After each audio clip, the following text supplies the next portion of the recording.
여호수아서 강의 13번째 말씀입니다. 오늘 본문 말씀 여호수아서 11장 1절부터 23절까지의 말씀을 봉독하겠습니다.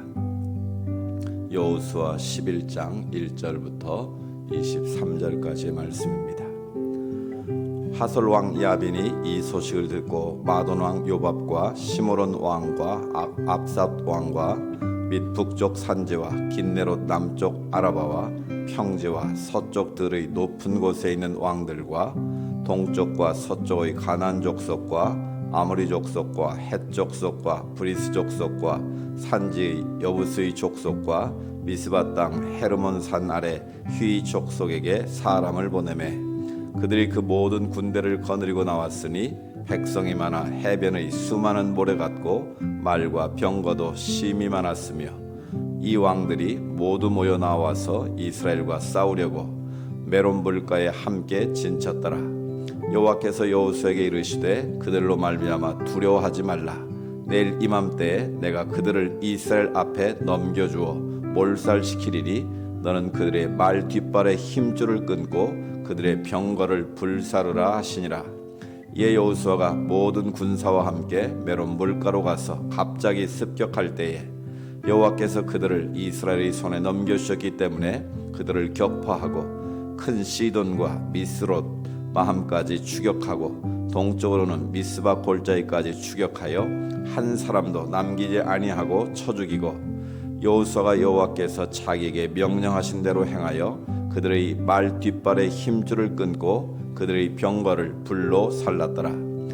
하솔은 본래 그 모든 나라의 머리였더니 그때에 여호수아가 돌아와서 하솔을 취하고 그 왕을 칼날로 쳐 죽이고 그 가운데 모든 사람을 칼날로 쳐서 진멸하여 호흡이 있는 자는 하나도 남기지 아니하였고 또 하솔을 불로 살랐고 여호수아가 그 왕들의 모든 성읍과 그 모든 왕을 붙잡아 칼날로 쳐서 진멸하여 바쳤으니 여호와의 종 모세가 명령한 것과 같이 하였으되 여호수아가 하솔만 불살랐고 산 위에 세운 성읍들은 이스라엘이 불사르지 아니하였으며 이 성읍들의 모든 재물과 가축은 이스라엘 자손들이 탈취하고 모든 사람은 칼날로 쳐서 멸하여 호흡이 있는 자는 하나도 남기지 아니하였으니 여호와께서 그의 종 모세에게 명령하신 것을 모세는 여호수아에게 명령하였고 여호수아는 그대로 행하여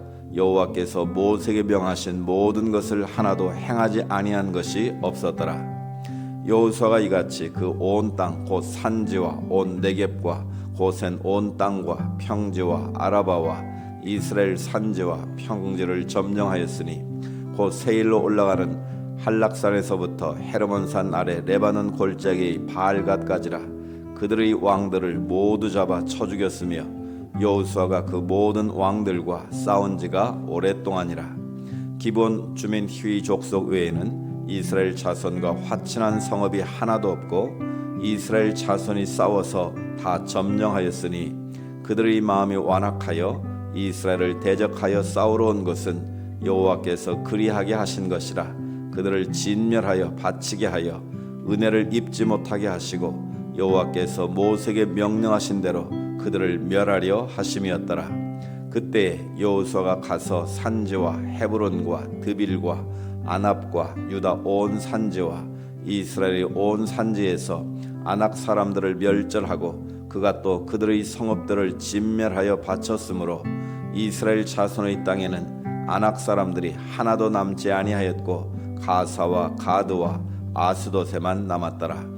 이와 같이 여호수아가 여호와께서 모세에게 말씀하신 대로 그 온 땅을 점령하여 이스라엘 지파의 구분에 따라 기업으로 주매 그 땅에 전쟁이 그쳤더라. 아멘. 아멘. 여호수아서 강의 13번째, 끝까지 순종할 때 완전한 승리를 주신다 라는 제목으로 말씀의 은혜를 나누려고 합니다. 오늘 여호수아 13장 말씀은 이스라엘 백성들이 요단을 건너서 가나안을 정복하는 과정 가운데 이제 북부 지역을 점령하는 장면을 보여주고 있습니다. 가나안을 정복하는 과정을 살펴보면 먼저 이 가나안의 중부 지역을 공격하게 하시죠. 그래서 여리고와 아이성을 점령하고 난 이후에 이제 남쪽 지방의 그 가나안 땅을 정복하게 하십니다. 그리고 나서 이제 마지막으로 북쪽에 이제 지역을 점령하게 하시는 하나님의 계획을 우리에게 보여주고 있습니다. 특별히 지금까지 어떤 전쟁보다도 이 가나안 북부의 연합군과의 전쟁은 가장 압도적인 숫자 앞에서 이 두려움 가운데 치러지고 있다라는 것을 우리가 보게 됩니다. 오늘 본문 말씀에 보면 이 가나안 북부의 족속들과의 싸움은 해변의 수많은 모래 같고라고 1장 11장 4절에 말씀하고 있죠. 그 북부 지역에 가나안 적군의 숫자가 해변의 수많은 모래처럼 많았다. 그만큼 압도적인 군사력을 가지고 있는 그들과 함께 대결을 해야 했다라는 것이죠. 실제로 이스라엘 백성들은 무기가 없습니다. 전적인 하나님의 능력을 의지하고 하나님의 명하신 대로 하나님의 뜻대로 전쟁을 수행하고 있는 것이죠. 그런데 이 가나안 북부에 사는 사람들은 병거를 가졌다 말씀하고 있습니다. 오늘 말하면 이 보병을 가지고 있는데 탱크와 같은 중요한 무기를, 철제 무기를 가지고 있었다라는 겁니다. 그러니까 군사력에서 압도적인 우위를 점하고 있었다라는 것이죠. 반면 이스라엘 백성들은 무기가 없습니다. 오직 하나님의 명하신 대로 순종할 뿐인 것이죠. 만약 우리가 이런 상에 처했다면 어떤 마음이겠습니까? 내 앞에 있는 적군이 바다의 모래알과 같이 밤하늘의 별과 같이 엄청난 군대가 우리 앞에 가로막혀 있다면 당연히 두려움 가운데 빠질 수밖에 없을 것입니다. 오늘 본문에 보면 말과 병거도 심히 많았다. 숫자만 많은 것이 아니라 그들은 신속한 기동력을 가진 말 기병대가 있었고 철기의 무기도 많이 가지고 있었다라는 겁니다. 이런 상에서 하나님의 명령대로 가나안 땅을 정복하는 것은 결코 쉬운 일은 아닐 것입니다. 자기 힘으로 자기 능력으로 감당할 수 없는 그 적군 앞에서 당연히 두려움을 느꼈을 것이 분명합니다. 우리들도 인생을 살면서 이런 압도적인 그 장벽 앞에서 우리 스스로 작아지고 낮아지고 또 움츠들 때가 있지 않습니까? 과연 이 상황을 돌파할 수 있을 것인가? 내가 이 상황에서 이것을 뛰어넘어서 하나님의 승리의 삶으로 채워갈 수 있을 것인가? 누구나 두려움이 앞서기 마련입니다. 그런데 오늘 성경 말씀은 그 모든 두려움을 이기고 승리할 수 있는 그 비결을 우리에게 보여주고 있습니다. 내 힘으로 내 능력으로 어찌할 수 없는 안타까운 상황 속에서 우리가 어떻게 하면 끝까지 승리의 삶으로 채워갈 수 있을 것인가? 오늘 말씀을 통해서 그 비결을 배울 수 있기 원합니다. 첫 번째로 세상의 모든 병거를 무력화시킬 수 있는 것이 있는데 그것은 바로 믿음이라는 무기다라는 것을 깨우쳐주고 있습니다. 오늘 여호수아서 11장 6절에 보면 하나님이 말씀하시죠. 그들과 전쟁을 할 때 말 뒷발의 힘줄을 끊고 그들의 병거를 불사르라 말씀하십니다. 분명한 것은 이 전쟁은 하나님께 속한 전쟁인데 그들과 전쟁을 해서 반드시 승리를 주실 것이다 라고 먼저 말씀을 하십니다. 근데 너희가 전쟁에서 승리를 해서 그들의 말과 또 그들의 무기를 쟁취했을 때에 전리품으로 챙겼을 때에 그것을 재활용하지 말 것을 말씀하고 있습니다. 즉 말의 뒷발줄의 힘줄을 끊으면 말을 움직일 수가 없는 것이죠. 그러니까 말이 말로서의 기능을 못하도록 그 기능을 다 끊어버리라는 겁니다. 인간적으로 생각해 보면 이스라엘은 지금 사람밖에 없습니다. 아무런 무기가 없습니다. 말이라는 전리품을 획득하면 앞으로 남은 전쟁에서 더 큰 능력을 발휘할 수도 있고 승리하는 데 큰 도움이 될 것입니다. 그런데 하나님께서는 말의 힘줄을 끊어버리라. 뒷발의 힘줄을 끊어서 말이 뛰지 못하게 하라는 겁니다. 그리고 그들의 모든 병거를 불사라고 말씀합니다. 절대로 가나안 족들의 전리품으로 얻은 그런 군사력을 재활용하지 말라라는 것입니다. 인간적으로 생각해보면 이해되지 않는 명령일 수도 있습니다. 그런데 왜 하나님께서 그들이 가지고 있는 압도적인 군사력과 그런 모든 무기들을 다시 사용하지 못하도록 하셨는가라는 것입니다. 여기에 중요한 비밀이 있습니다. 첫째는 바로 너희의 싸움은 너희의 군사력으로 싸우는 게 아니라는 겁니다.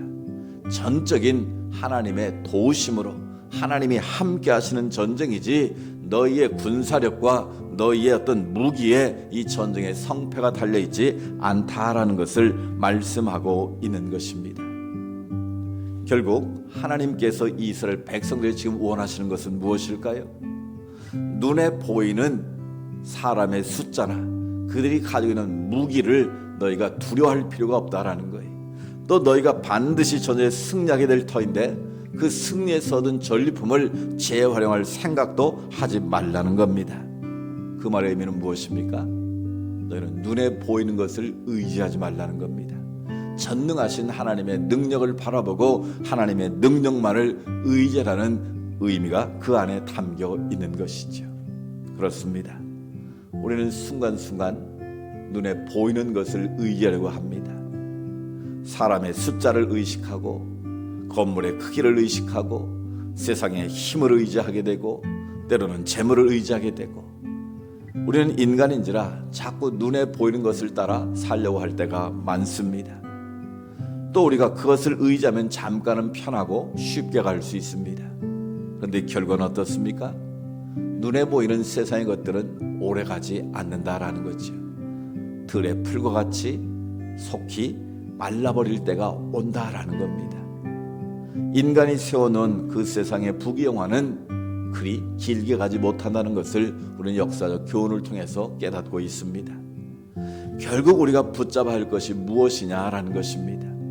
눈에 보이는 세상에 줄을 잡으면 잠깐은 잘 되는 것 같고 빨리 가는 것 같고 성공할 것 같지만 실상은 그렇지 않다라는 것이죠. 우리가 붙잡고 의지해야 될 것은 바로 하나님의 약속의 말씀임을 다시 한번 깨우쳐 주시는 겁니다. 너희가 눈에 보이는 숫자를 보지 말고 군사력, 무기를 보지 말고 이 싸움의 주인공 되시는 하나님을 의지하라는 겁니다. 하나님만을 바라보라는 겁니다. 그럴 때 진정한 승리가 너희 삶 가운데 주어질 수 있다라는 것이죠. 오늘 이 말씀 우리 삶 가운데 적용할 수 있기를 원합니다. 나 자신도 모르게 눈에 보이는 것을 의지하고 세상에 줄을 잡고 그것에 따라 살고 했던 우리의 어리석음을 다시 말씀의 거울에 비춰볼 수 있기를 원합니다. 나는 지금 무엇을 붙잡고 무엇을 의지하고 있는지, 눈에 보이는 세상 것 때문에 두려움에 사로잡혀 살고 있지는 않는지, 오늘 주신 그 말씀을 따라서 우리가 눈에 보이는 것 의지하지 않고 오직 주님만 바라보겠습니다. 주님만 의지하며 나아가겠습니다.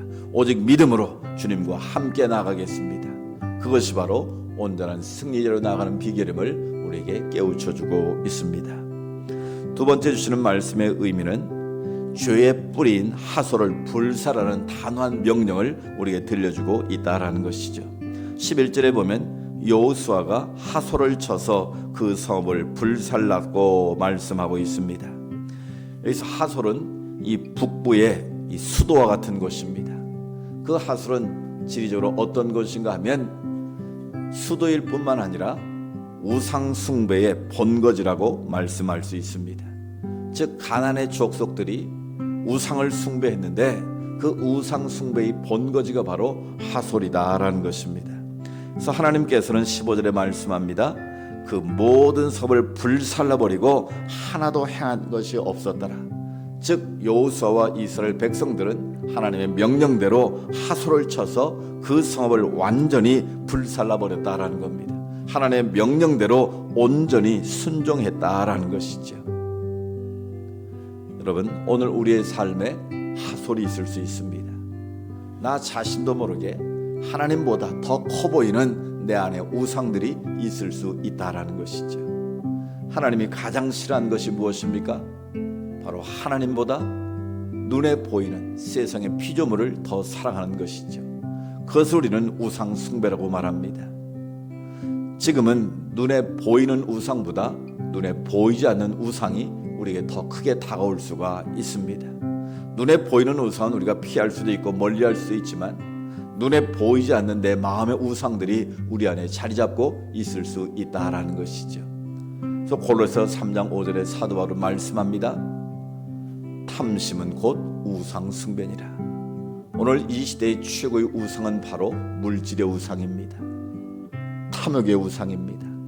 더 많은 것을 취하려고 하고 더 많은 것을 쌓아두려고 하고 만몬이 물질이 내 삶의 중심이 되고 우상처럼 여겨지는 시대에 우리는 살고 있습니다. 그렇다 보니 자신도 모르게 돈만 있으면 물질만 있으면 모든 것이 다 될 수 있다는 이 만모니즘적인 착각에 빠질 수 있다라는 것이죠. 주님은 분명히 말씀하십니다. 돈과 하나님을 겸하여 섬길 수 없다. 둘 다 좋을 수는 없다라는 것이죠. 세상은 돈이면 다 된다는 이런 황금만리의 사고를 부추기고 있지만 돈보다 귀한 것, 물질보다 귀한 것은 바로 하나님 자신이다라는 것을 강조하고 있는 것이죠. 또 우리 안에는 많은 우상들이 있습니다. 인기의 우상도 있고 명예의 우상도 있고 권력의 우상도 있고 우리 눈에 보이지는 않지만 내가 붙잡기를 원하는 하나님보다 더 귀하게 여기는 바로 그것들, 바로 내 삶의 우상일 수 있다라는 것이죠. 그 내 안에는 하솔과 같은 그 우상의 진을 우리가 파괴하지 않는 한, 그 우상에서 우리가 자유로워지지 않는 한 우리는 하나님의 온전한 승리의 자리로 나아갈 수 없다라는 것이죠. 그래서 성경은 말합니다. 삼가 탐심을 물리치라. 우리 안에 더 가지고 더 쌓아두자 하는 그런 탐심의 우상을 날마다 물리쳐야 한다라는 것이죠. 그 물리치는 비결이 뭘까요? 하나님 내 안에는 탐심을 물리쳐 주세요라고 기도하면 정말 물러가면 얼마나 좋겠습니까? 바울은 말합니다. 탐심을 물리치는 비결을 우리에게 성경에서 말씀합니다. 성령을 따라 행하라. 그러면 육체의 욕심을 이루지 아니하리라.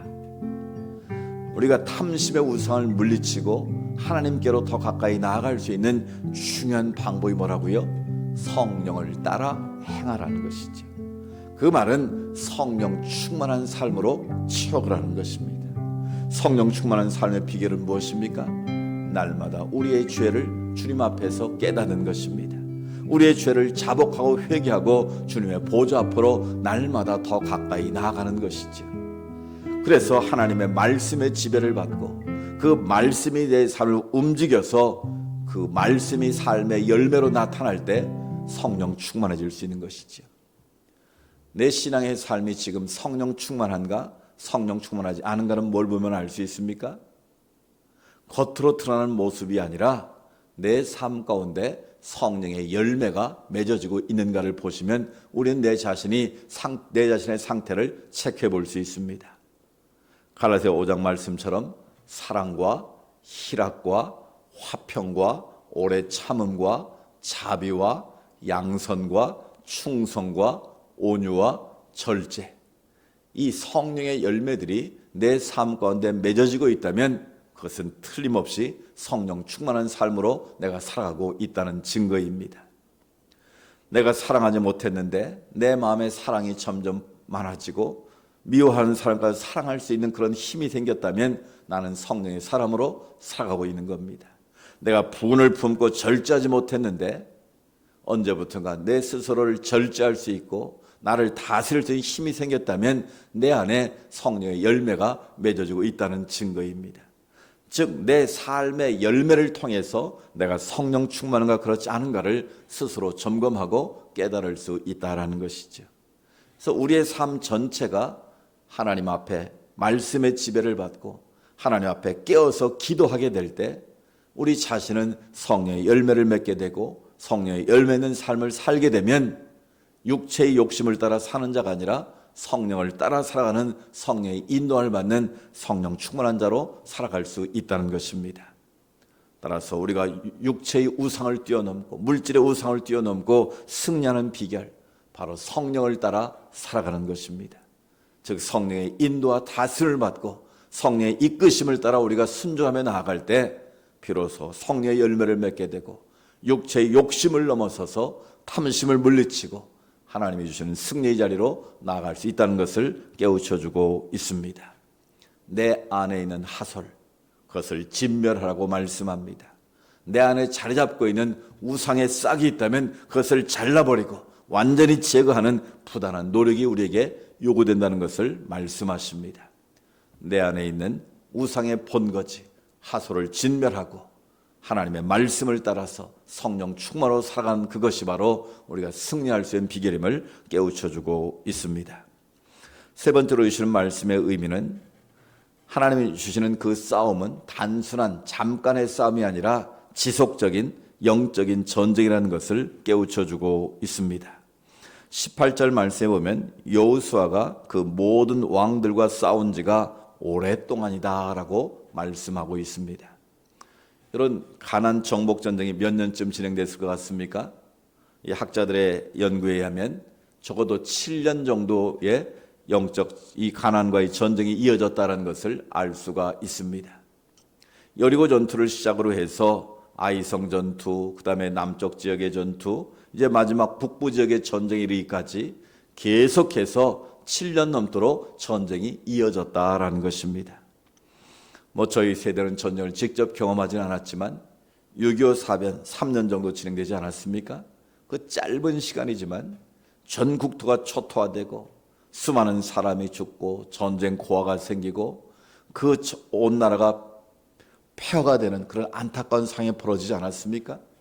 근데 지금 이스라엘 백성들은 무려 7년이 넘는 지루한 전쟁을 계속하고 있다라는 것이죠.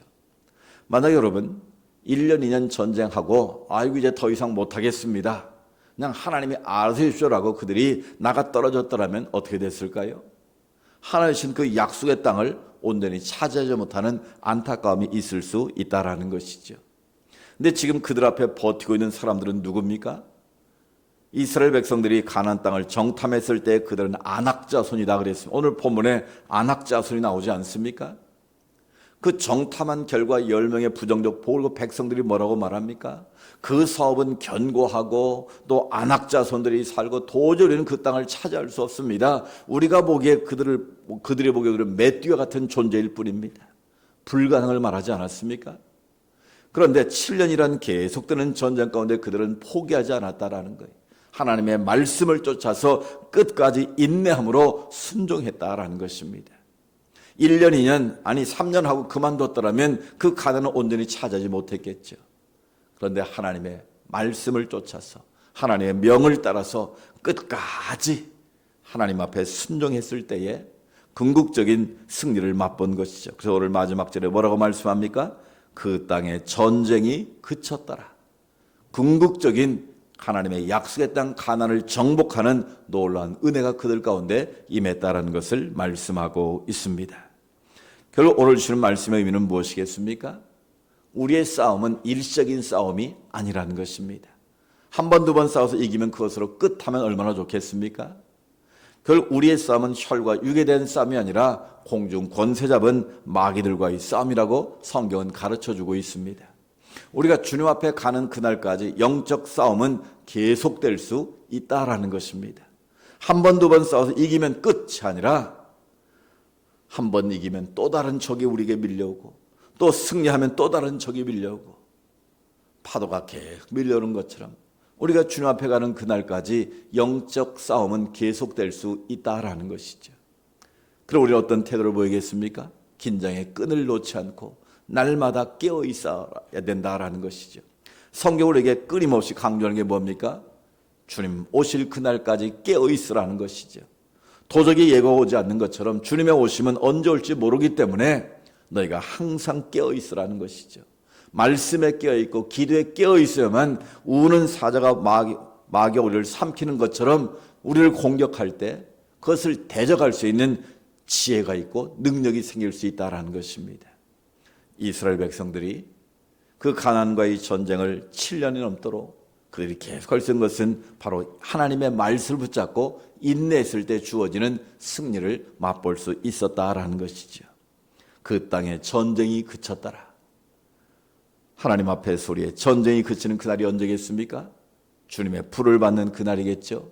궁극적으로는 주님이 재림으로 오셔서 오주 만물을 심판하신 그날이겠죠. 우리는 그날이 이를 때까지 그는 영적 전쟁터에 있다는 것을 분명히 알아야 합니다. 그렇다고 우리가 영적 전쟁에 승리하는 비결이 무엇입니까? 바로 인내가 필요하다는 것이죠. 끝까지 참고 견뎌야 됩니다. 그 견딤이 어디서부터 옵니까? 내 힘이 아니라 성령의 인도함을 따라서 내게 능력 주실 때에 그 능력을 가지고 우리는 세상을 이길 수 있고 하나님 앞에 승리할 수가 있다라는 것이죠. 따라서 우리의 영적 싸움은 인내가 필요합니다. 잠깐 견디는 것으로 끝나는 것이 아니라 주님 앞에 가는 그날까지 나는 영적 전쟁터에서 믿음으로 싸워야 될 존재임을 깨닫고 하나님의 말씀부터 믿음으로 나아갈 때 반드시 전쟁이 그쳤더라. 그 모든 전쟁에 승리하게 하시고 하나님의 약속의 땅을 차지하게 하시는 그날이 임할 줄로 믿습니다. 오늘 여호수아 13장 말씀해 주시는 11장을 통해 주시는 교훈은 무엇입니까? 우리 안에는 두려움을 이기고 하나님의 약속을 붙잡으라는 것입니다. 아무리 바닷가에 모래와 같이 수많은 적들이 우리 앞에 놓여 있다 할지라도 그 적들을 보지 말고 그들이 가지고 있는 무기를 보지 말고 전능하신 하나님을 바라보라는 것입니다.